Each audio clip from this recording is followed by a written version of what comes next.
From Paris, we moved to London. The Regent's University buildings in Regent Park were originally built for the new Bedford College after it was moved from Bedford Square in 1874 and from York Place, Baker Street in 1913.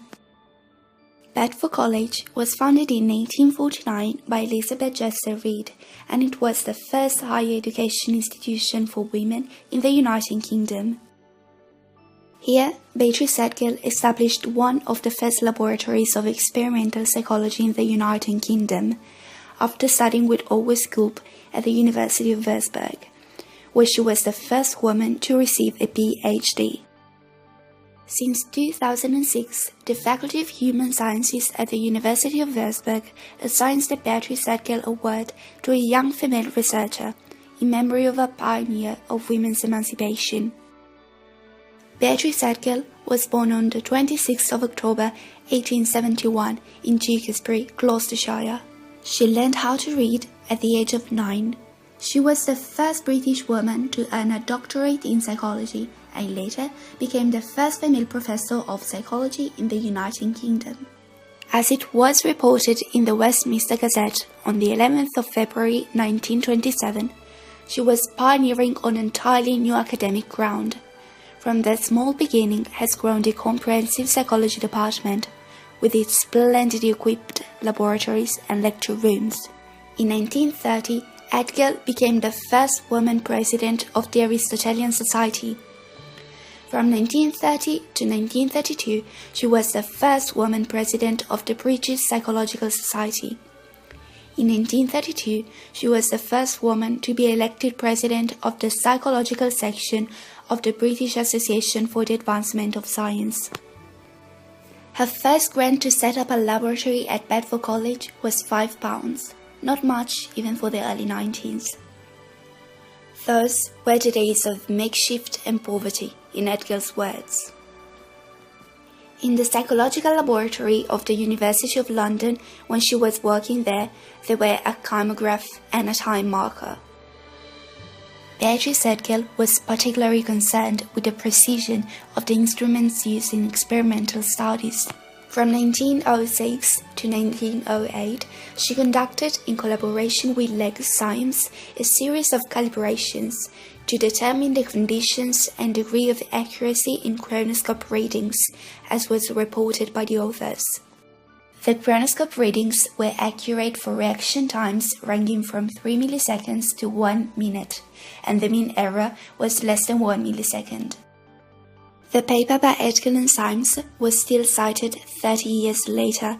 Mental chronometry had to wait 50 years to be further improved when a new generation of technological devices became available. The chronoscope was also used to determine the strength of associative learning. The most substantial and innovative part of the experimental study of memory was conducted by Edgell on over 1,000 children from 8 to 12 years old in their schools. She presented a series of 5 cards showing pairs of stimuli, objects, numbers or geometrical figures for 5 seconds to each child. There was a clear increase in the percentage of correct associations with age.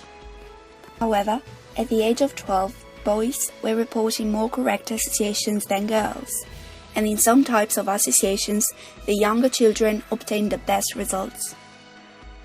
Edgell was a pioneer in the classification of different types of memory. In her words, experience is not merely retained, but reproduced with the consciousness that it belongs to the past. After her retirement, she worked at the Child Guidance Clinic in Gloucestershire, and continued her active participation in professional associations. She died in Cheltenham on the 10th of August 1948.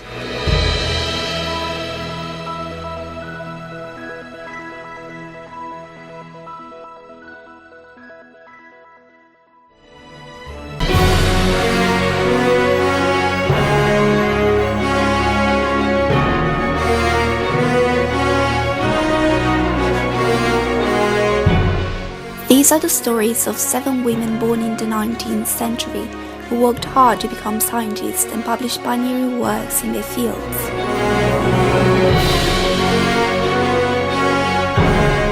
These women have been largely forgotten, and this is a journey in time and space to meet and remember them.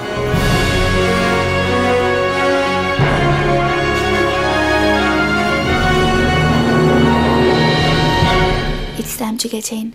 The train is ready to start another journey.